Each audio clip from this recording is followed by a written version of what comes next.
Hello students, welcome to my YouTube channel Om Educational और I hope you all are in fine।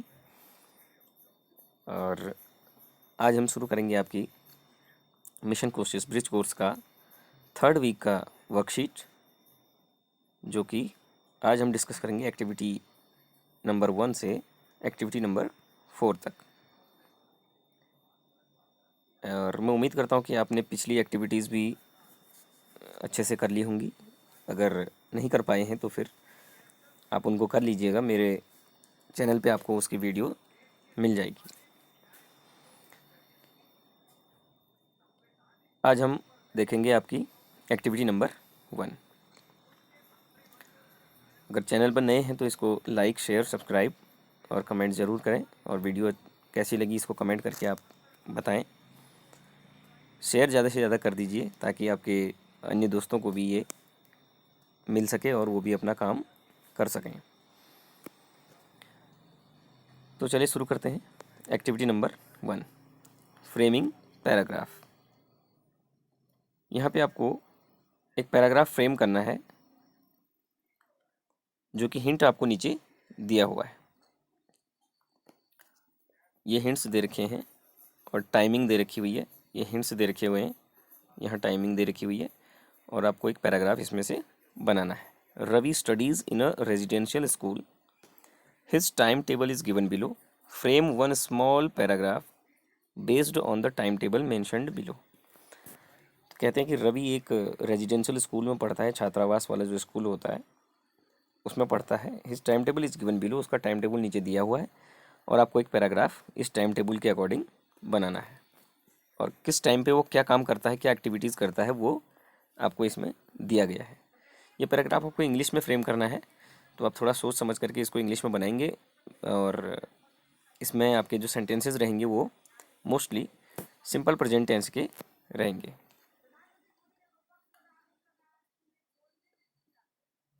तो देखते हैं। चलिए, time क्या है? 5 AM।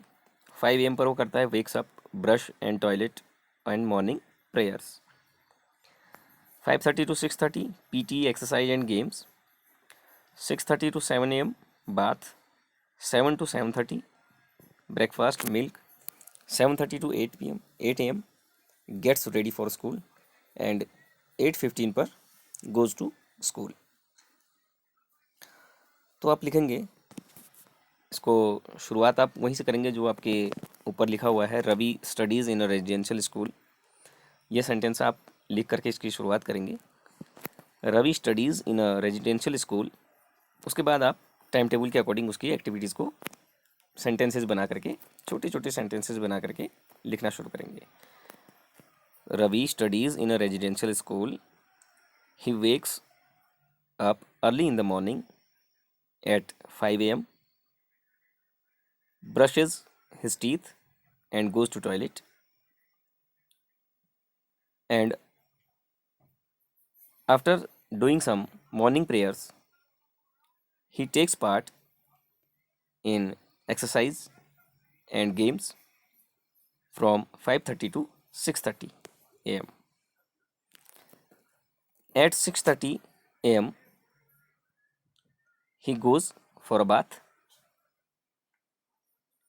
and after having a bath he takes his breakfast and milk from 7 to 7:30 AM.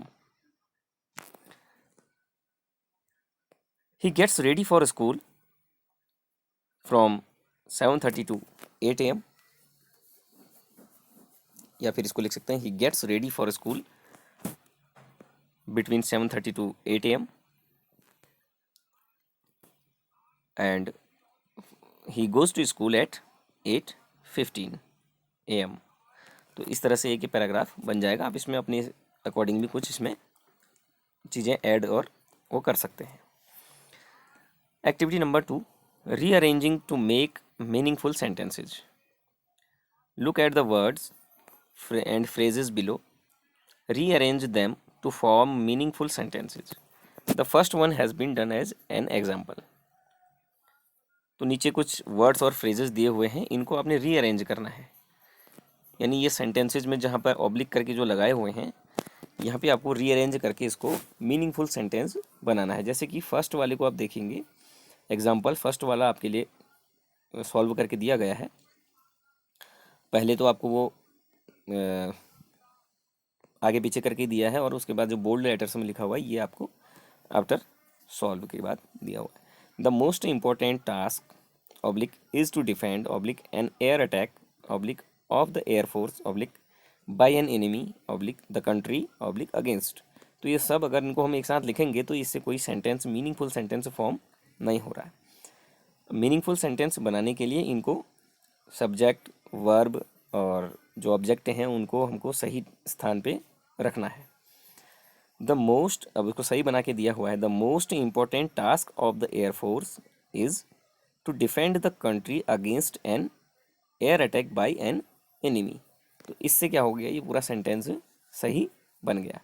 क्या इसका meaning निकलता है, the most important task of the air force, air force का सबसे इम्पोर्टेंट टास्क, इम्पोर्टेंट काम क्या है, वो काम है टू डिफेंड द कंट्री, देश को बचाना। किससे बचाना, against an air attack by an enemy, किसी दुश्मन के द्वारा किए गए हवाई हमले से देश को बचाना।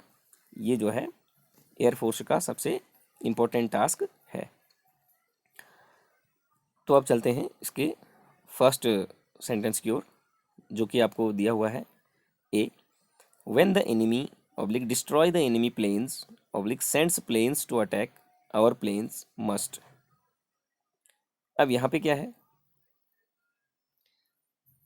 आपको इसको शुरू करना है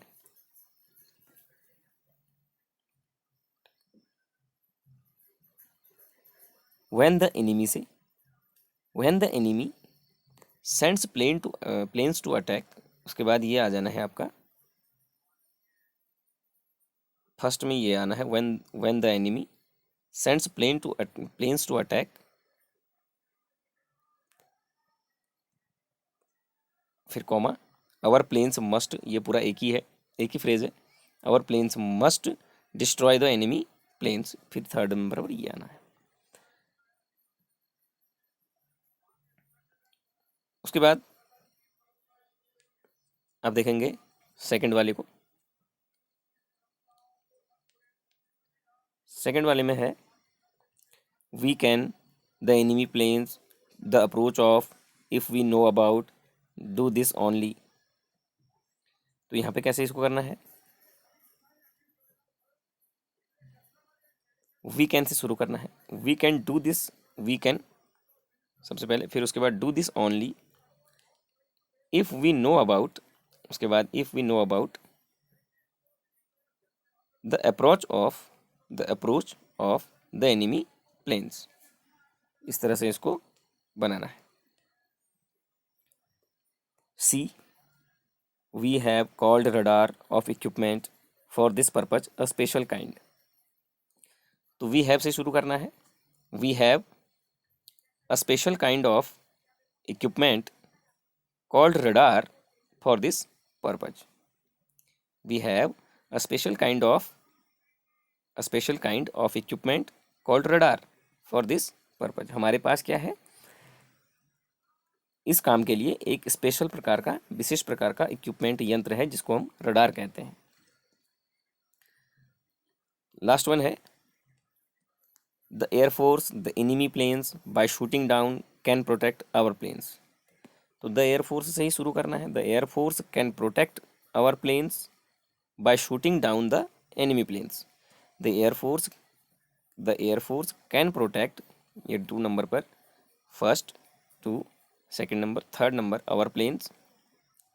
The Air Force can protect our planes by shooting enemy planes, the enemy planes. तो इस तरह से आपको इसको बनाना है। तो उम्मीद करता हूँ आपको समझ में आया होगा एक्टिविटी 2। अब बढ़ते हैं एक्टिविटी 3 की ओर। Fill in the blanks, fill in the blanks choosing a correct option from the box. इस बॉक्स से करेक्ट ऑप्शन को चुन करके इसको जो है कंप्लीट करना है।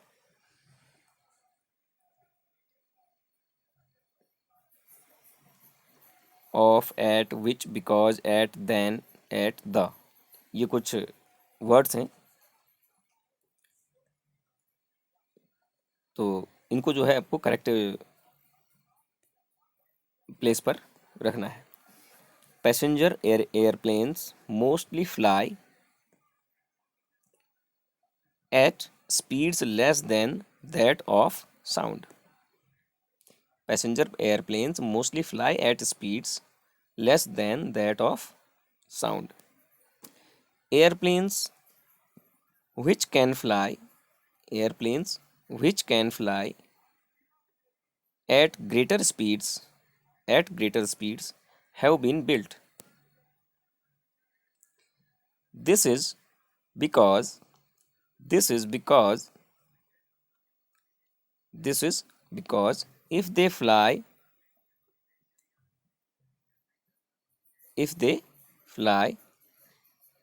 at speeds greater than the speed of sound, at speeds greater than, तीन जगह पर एट है तो यहाँ पे भी एफ में भी एट आना है।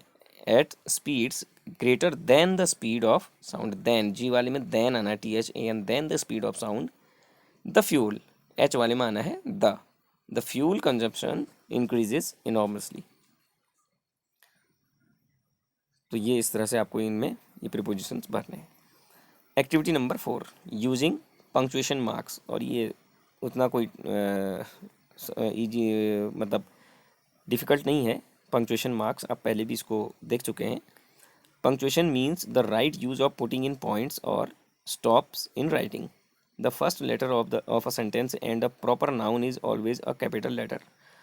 तो इसको आपको ध्यान रखना है। The following are main punctuation marks: full stop, question mark, exclamation mark, quotation mark, apostrophe and comma. Punctuate the following sentences using the appropriate punctuation marks. आपको इसको punctuation marks सही ढंग से लगाते हुए इनको इन sentences को लिखना है। फर्स्ट सेंटेंस है M S Dhoni is a famous cricketer. इसमें पंक्चुएशन मार्क फुल स्टॉप लगना था और वो लगा हुआ है, लेकिन इसमें मिस्टेक हुई है कि इसमें प्रॉपर नाउन को कैपिटल लेटर में नहीं लिखा गया। एम एस धोनी पूरा एम भी एस भी और धोनी में डी भी कैपिटल लेटर होना यहाँ पे ज़रूरी है, तभी ये सही माना जाएगा, क्योंकि किसी का नाम या फिर सेंटेंस का फर्स्ट लेटर कैपिटल होना चाहिए। Number 2 why are you crying. इसमें आप समझ गए होंगे कौन सा कोटेशन, कौन सा इसमें पंक्चुएशन मार्क लगना है, question mark. Why do you not want to go to school, ये भी प्रश्न पूछा जा रहा है तो question mark. Rakesh is so excited to meet his friends when the school reopens, इसमें फुल स्टॉप लगना है।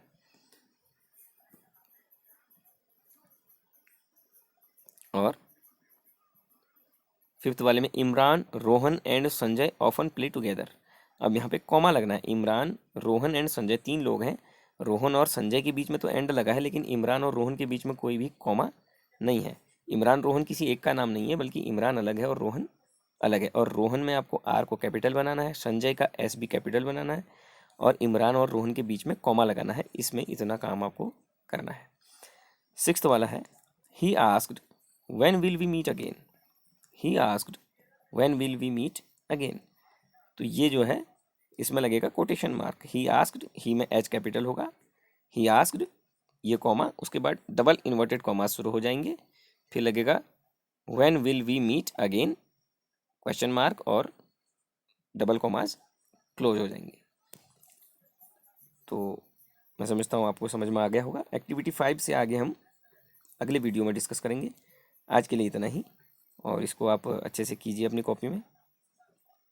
कहीं कोई दिक्कत हो तो आप मुझे कमेंट में बता सकते हैं और आपकी समस्या का समाधान किया जाएगा। तो अगले वीडियो के साथ मिलता हूँ। चैनल को शेयर कीजिएगा, वीडियो शेयर कीजिए, लाइक कमेंट और सब्सक्राइब कर दीजिए। अगले वीडियो तक के लिए आपसे फिर मुलाकात होगी। तब तक के लिए थैंक यू, टेक केयर।